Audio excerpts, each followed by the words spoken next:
Okay. So, welcome to the very first episode of what we're going to call it the Great Unknown. So, I think this is not just going to be a podcast, it's going to be a space for everybody who comes in with those questions or the curious questions that do not always have the clean answers. So, like we were wondering how we can give people a direction, and so many discussions we've had about so many uncertainties that come in our way, and so many things that we do not know the answer in our everyday life. So, this is going to be a discussion, Sitender, along the same lines, and I'm so thankful that you joined us today. And we're here to get your insight on the same of, about the the breakthroughs and the burnout, everything that encompasses us as the journey goes in the life.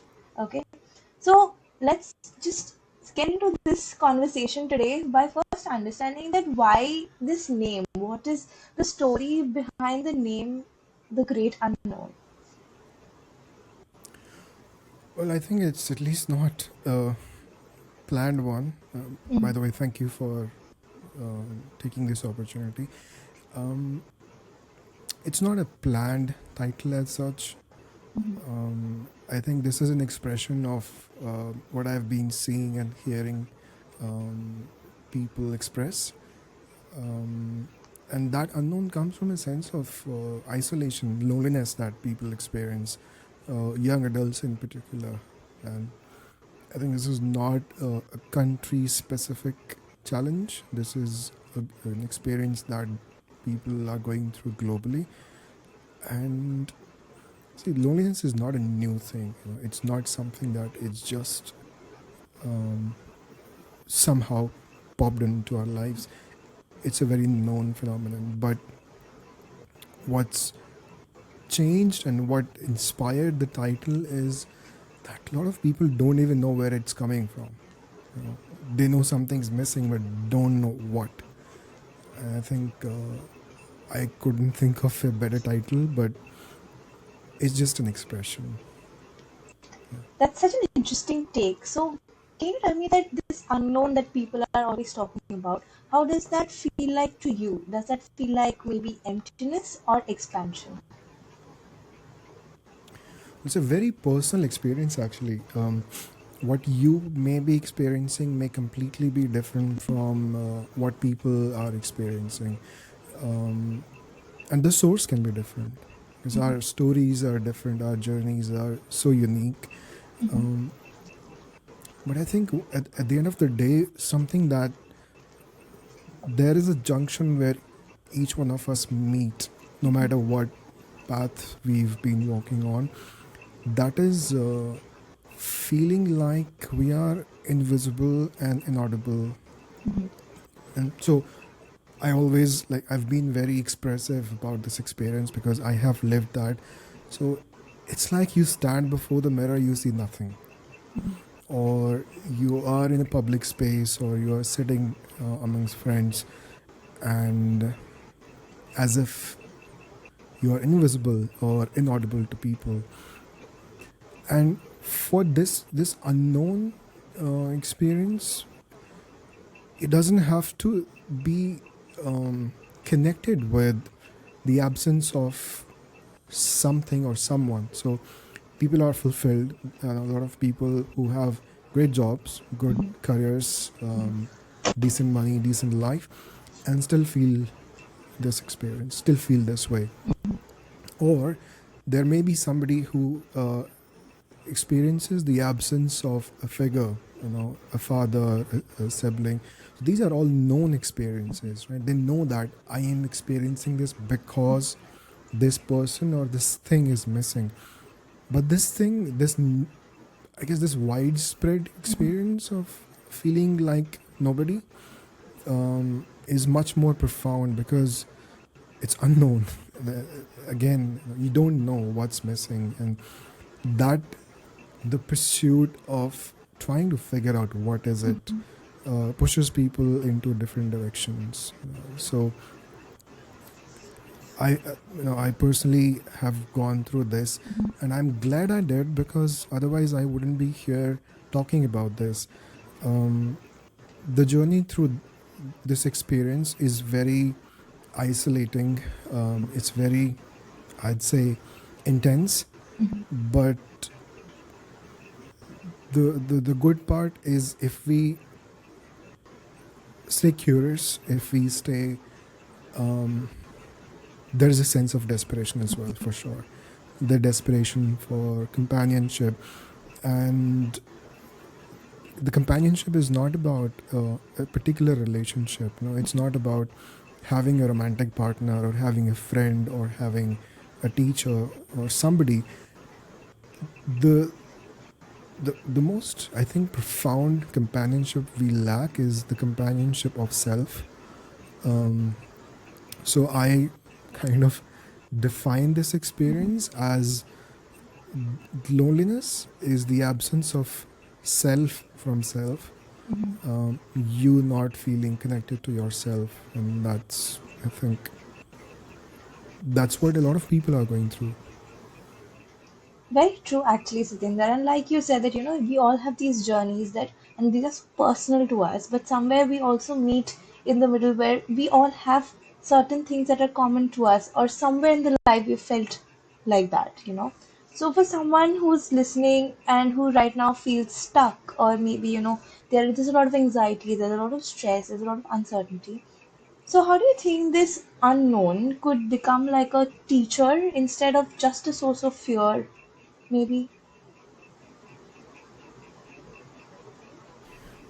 It's a very interesting question, actually. um, when a lot of people go through this, at one point of time there was this trend that I have questions, and the questions of life: who am I, what is my purpose, and those. And everybody, a lot of people, if not everybody, who was in the pursuit of these answers knew that, okay, I am pursuing this question, this is what I want to find out. But I don't think a lot of us, we paused and we asked ourselves, is this the right question, or am I just borrowing that question from somebody because that's what seems like a valid question? Who am I, what is my identity? But I think if we go one level deeper than this, and accept that we don't even know what question to ask, we don't even know if there is a question at all. Or so I think the first thing, to answer your question, the first milestone in this journey of discovery comes about shedding the ego and accepting the the innate ignorance that most of us have. Not all, but the ignorance that, oh, I know it, I know the question, I know what I'm looking for, I know what's wrong. But much later, as we progress on this path that we assume that must be the right path, we realize that that was not the right path. I was chasing the wrong question. I thought I knew who I am, I thought I knew what my challenges were, but sometimes we just move on, we just walk on these paths without knowing. So I think the first step is to let go of your ignorance and accept that you don't know anything. You don't know anything for sure. And that's when, I guess, I can only speak about my own experience. I was actually fortunate in accepting and realizing that I didn't even know what questions to ask. So this unknown is a very personal, lived experience. So if we are able to be humble enough, kind enough to ourselves, and accept that we don't know enough, we don't know the right questions, we don't know the path, and start from maybe zero, if not negative, just start somewhere. And okay, fine, what should be the first step? And the first step should be, let me question my questions, let me question my knowing. What do I know? Do I know enough about self? Do I know what's missing?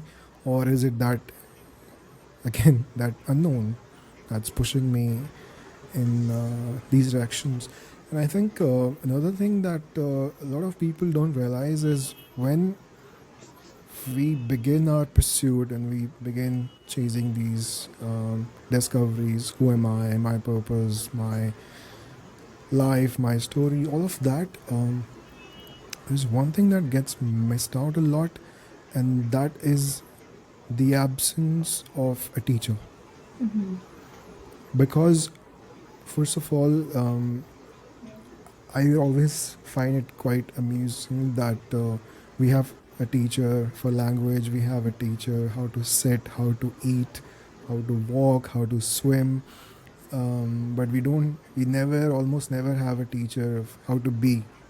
Right? Mm-hmm. We are human being, but nobody teaches us how to be, how to exist. So when we begin this path and when we don't have a teacher, anything that gives us a sense of hope, a sense of direction, or a clue, Mm-hmm. we just take it as um, the right thing. Or because this void is so demanding, it's so strong. The longing is Mm-hmm. very strong. We just take on any path that is closest and that seems legit to us. So the absence of a teacher is a must. And I think the role of a teacher should be to help you find your own Mm-hmm. teacher, which is the self that we keep referring to. So I think it's not an easy path for those who are struggling, but there's nothing more rewarding than this. And there is no option, right? But it becomes easier when you have a teacher, for sure. So, with the concept of teacher that now we are talking about, I would like to know from you a little bit because I think we have been in the path for spirituality and we've had so many discussions around it. And there are Yeah. so many queries that people come up with. So, I would like to know from you that what is your take on spirituality? What do you think that really is? Oh wow, it's a deep question. Um, okay, I think there are so many definitions, and it is so subjective, and also confusing. Mm-hmm. To me, spirituality is the universe experiencing itself through you. Mm-hmm. It's that when you reach that state, when you feel that I am a medium through which the universe is experiencing itself, that's when the sense of oneness comes. You are part of the play, you're part of the whole thing. Um, that And I don't think it has anything to do with religion. It Mm-hmm. has anything to do with any caste, creed, anything at all. Because even if you are an atheist, even if you don't believe in God or anything, and not that I'm implying that but we all agree that we come from a greater source than ourselves. We all agree to it. Some universal energy, some cosmic power, some God, some ability. And simply put, to me, spirituality is the universe becoming one with you, and this whole Mm-hmm. cycle continues. It's just that you're part of it. You were actually part of it earlier as well, but you were not aware. So that's why we call it realized one. Yeah. So, kind of like that. It's like you always had something, but nobody told you it's there. Mm-hmm. So you could not see that, you could not experience that. Yeah. So I think when we talk along these lines, I think there are a lot of myths also, right? There are a lot of things that people assume what spirituality is. And there are so many things that we hear that people, have experienced, but they term as spirituality. So what do you think are the ones that you've heard seem most limiting to you? Well, I think to a very large extent, spirituality has been, I mean, in different parts of the world, people look at spirituality differently.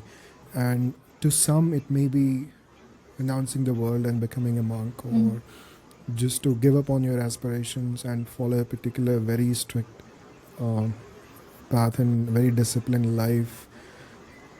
All of that may be true, but it is I think a lot of people, what they can understand is not everybody is chasing enlightenment if that's what they believe Mm-hmm. spirituality is for. But there are milestones on this path, and these milestones truly begin with realizing that we know nothing, Mm-hmm. and there is so much to be known. The second thing that hold people back is that it is a very rigorous path. It is something that comes at a cost of something we've already achieved, a cost of a relationship, a marital life, or so a professional life. It is not that unless you choose spirituality to be your eventual goal, that you're seeking enlightenment, you're seeking extreme profound, you want to Mm-hmm. be a yogi and Mm-hmm. maybe end up in the Himalayas. That if that's your goal, maybe that should limit you. But how I see spirituality and how I see this whole journey as being where you are, but in complete wholeness. And that's what I keep referring to. The wholeness is experienced when the universe chooses and when you feel that you are connected to the bigger source wherever you came from. If you feel connected to that source all the time, that's when to me you feel fulfilled. And that's when this isolation, this thought of, okay, I am suffering, everybody else seems to be thriving, Mm-hmm. it disappears.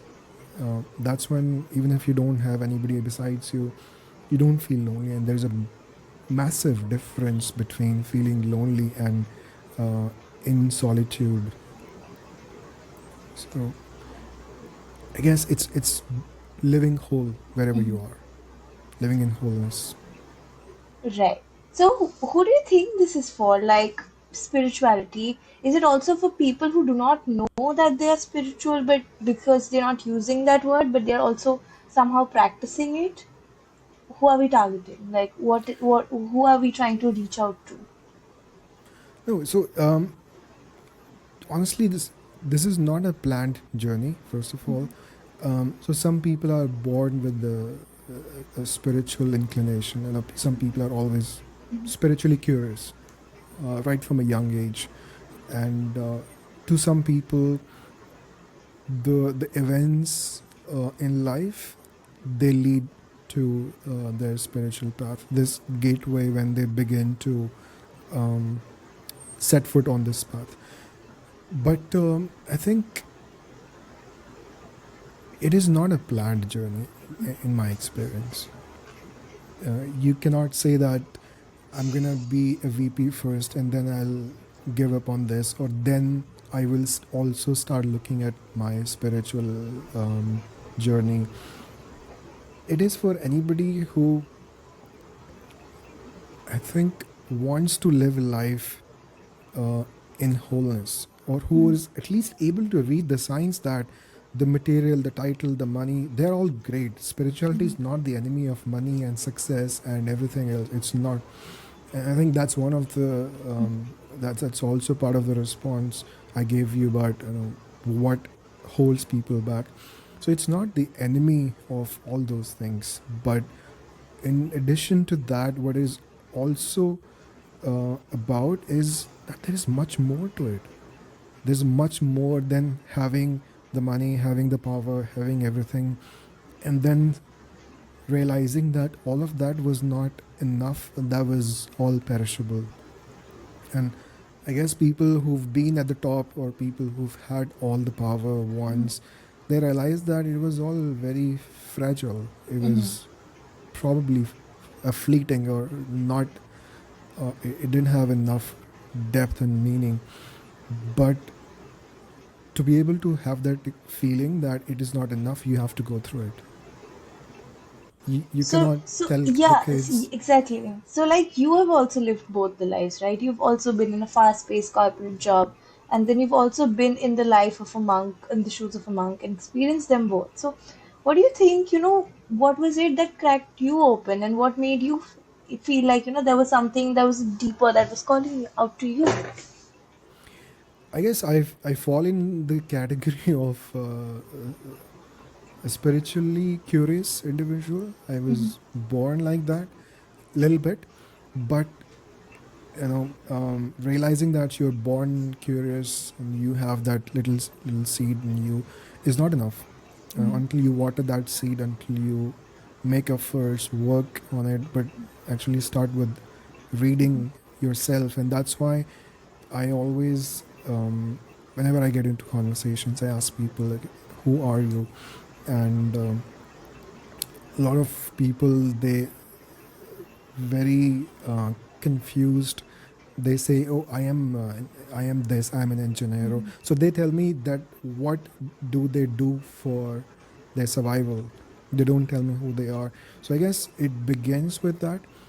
To me, I had this little bit of realization, but I have to warn people who are looking at spirituality as either an escape from something that is happening in their lives, unpleasant, some event, maybe a relationship challenge, maybe financial, maybe professional, or anything else. That is, with so much abundance of knowledge today, like you can very conveniently tap onto your smartphone and you get everything.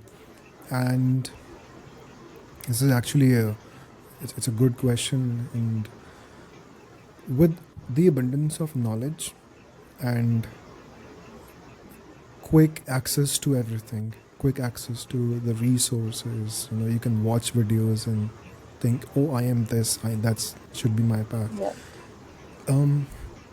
There is a great risk there. And the risk is when we feel that, okay, I am this and this is what my path is, I'm going to start my spiritual journey, I'm going to start my whatever I'm seeking, and begin acquiring knowledge or learning or resource, or exposing ourselves to those resources. We realize that there's so much that needs to be learned, that one needs to learn. So we learned that, so you become knowledgeable. But the reason I said that spirituality is not a planned journey is because it comes when you are worthy of that journey.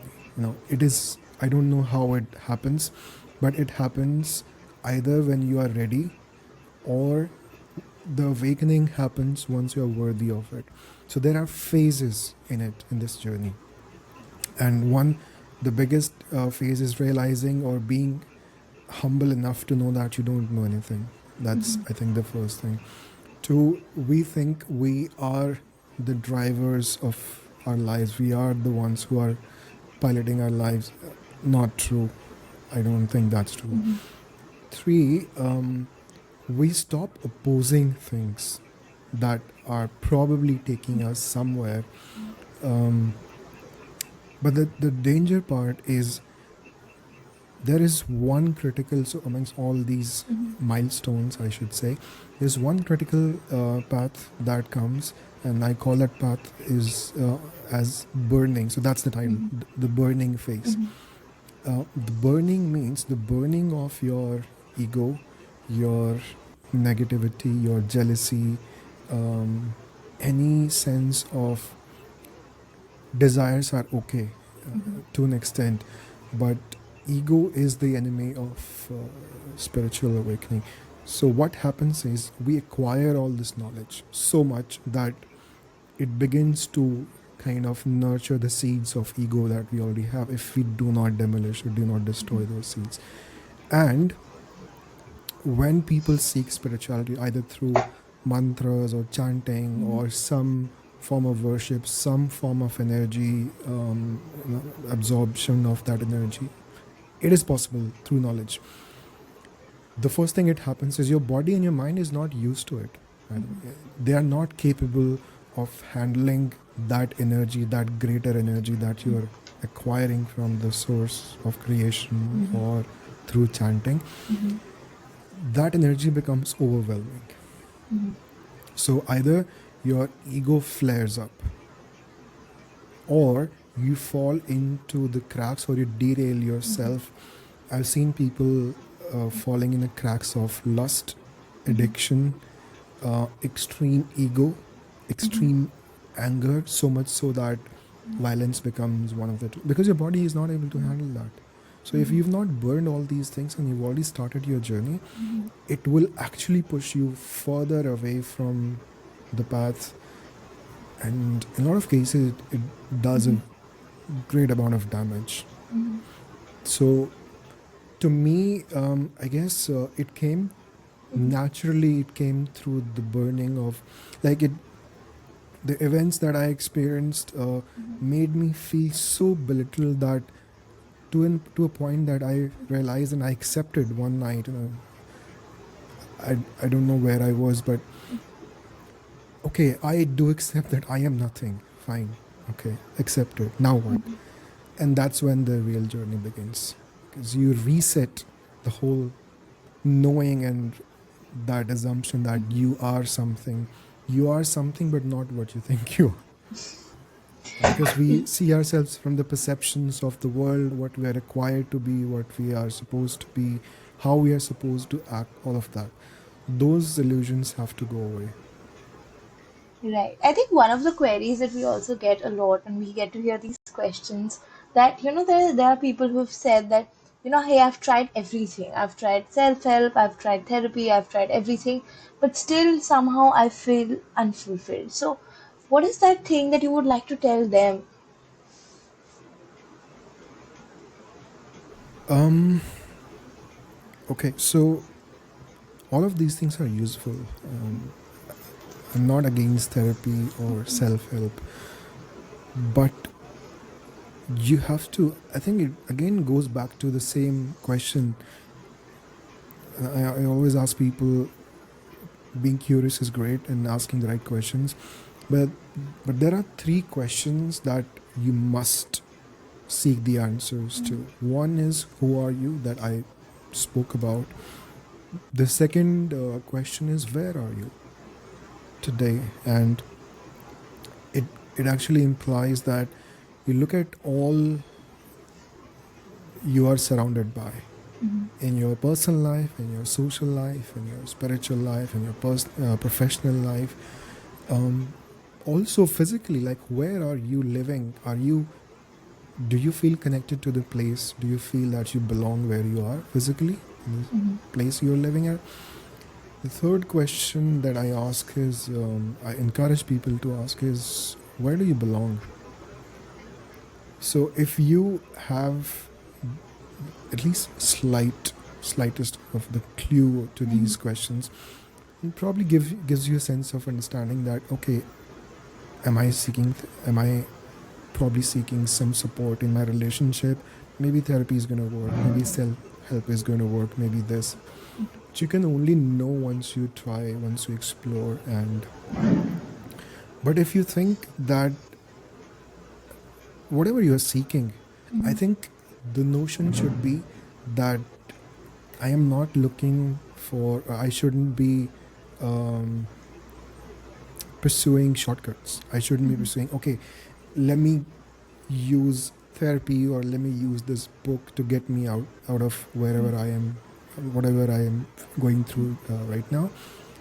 It shouldn't be a means to get to you quick fix solutions. Everything that you're looking for should, another thing that I am very strongly connected to, and this is one question that I encourage everybody to ask. That is, if you think about yourself and if you think about whatever is happening in life, you'd realize that everything is moving, everything is happening, things are changing, the world is moving in motion. And with the world, we are also in motion, we are also becoming. So, the understanding that I had through my own experiences was, we are always becoming something or someone all the time. Like when we started this conversation, I was probably somebody that I am, that I am not now. I have evolved since that, maybe 20 minutes ago, whatever I was. If we know who are we becoming all the time, we should understand, we should be able to find what is it that I need.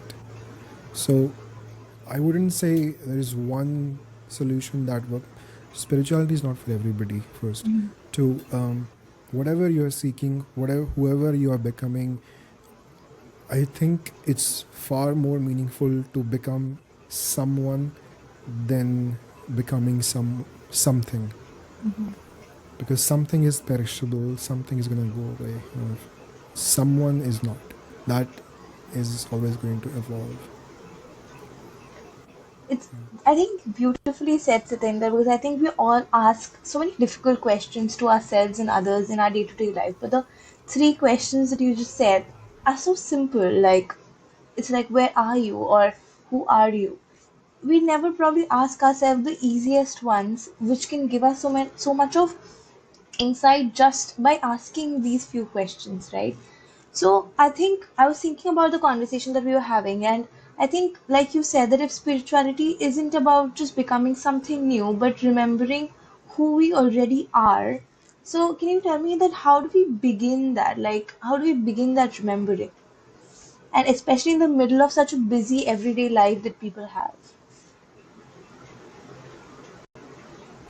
I think I always think about all these things as the fundamental questions that we should have been learning right from the school time. These things should have, like, before I hand over a physics notebook, I should tell you why are you learning physics, or before I teach you anything, I should also teach you why are you learning anything in the first place. So if we then expand this question and then we ask, okay, I am I have a job, I have a career, I have dreams, and I have aspirations. Why am I doing this? Is it the eventual goal? And find opportunities to ask questions all the time. If you're doing something, if we're having this conversation now, why are we doing this? What's the point? Right? And the point is to be able to give some insight and to share this experience with somebody who might be listening, who might be watching, and say, okay, that makes sense to me. So if you ask yourself, you have a job or you have a career, whatever that you are pursuing, you're working for, why are you doing that? One, if this is the eventual goal, then if this was the eventual goal, then there wouldn't have been a concept of retiring if work was the only thing, right? Then you were supposed to be doing this until as long as you live. So if it's not that it must be a means to survive, to a means to make your living, a means to give back something to the world in the ways that you are expert in. But then if that's not the eventual goal, then what is? What is bigger than that? So when I said we are becoming something, definitely we don't, nobody wants to become something less than what we are already are. We want to evolve and become better, greater. And what's greater than having a great career, than or having a great relationship? So I think if we move towards that, there will be a time, if you ask enough questions, you'll say, okay, I now realize that these are all the mediums. When you travel when you take a train or when you take a flight, you don't take the plane home. You ride in it and you leave, you deboard, and then you move on to the next destination. What is that? So everything has an eventuality. A job, a relationship, a goal that we set. What is the eventuality of life? So if we didn't, if we came through from something, from a source, if that's unknown to you, should it not be your goal to find what is my source and where am I going to go back to once this phase is over? And so my goal is simple. I want to remind people that whatever you're doing, you should do it, but with complete wholeness. But also remember that this is not it. This is not all. There is something profound and much more meaningful than the work you're doing. By no means take the work lightly. By no means be unfaithful to your work and to your responsibilities, but be completely in it when you are in it. And also realize that this is a phase And the next phase is for me to realize that there is something more greater than the work, than the things that I'm acquiring. And what is that greater is the sense of profoundness in my existence. What am I here for, and what is my goal? So I think this would come naturally, obviously, that the only answer people should find and will find is there's much more in the universe than me. I do belong to a greater source, and let me find that. And I think it's programmed also in, not everybody feels that, but those who are a little bit curious will find that it is naturally programmed for us to pursue and to find that source. And that's when we feel, okay, so this was it. So that's the awakening kind of experience.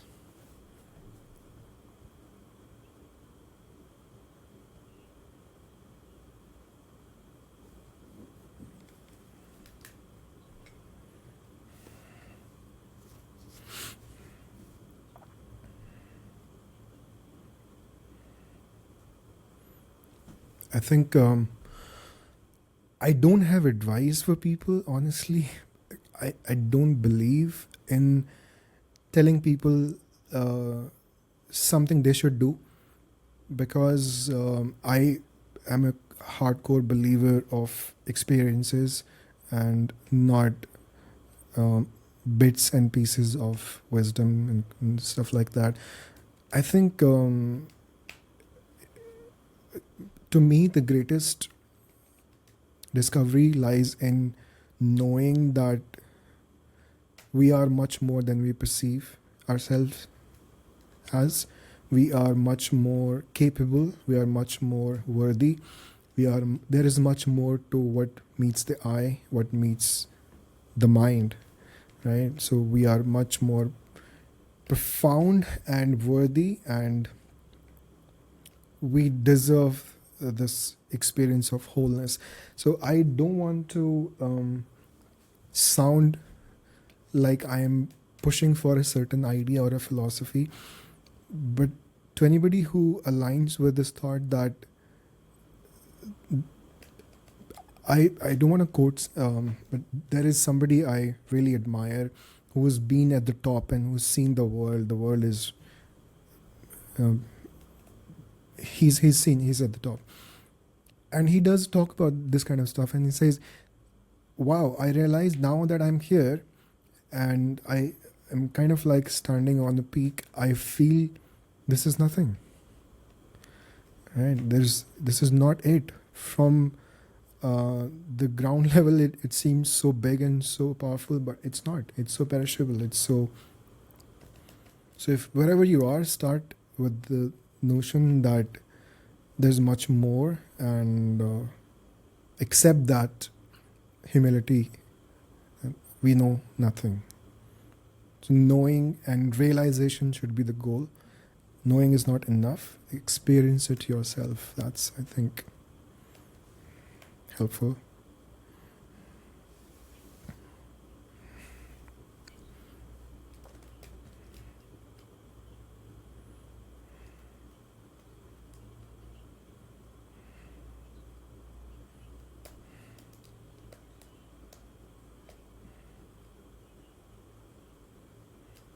Yeah.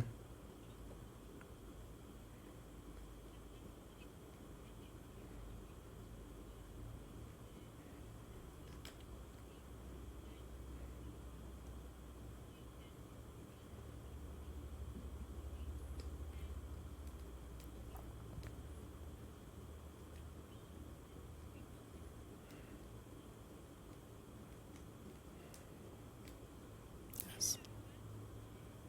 Thank you. Thank you. Thank you.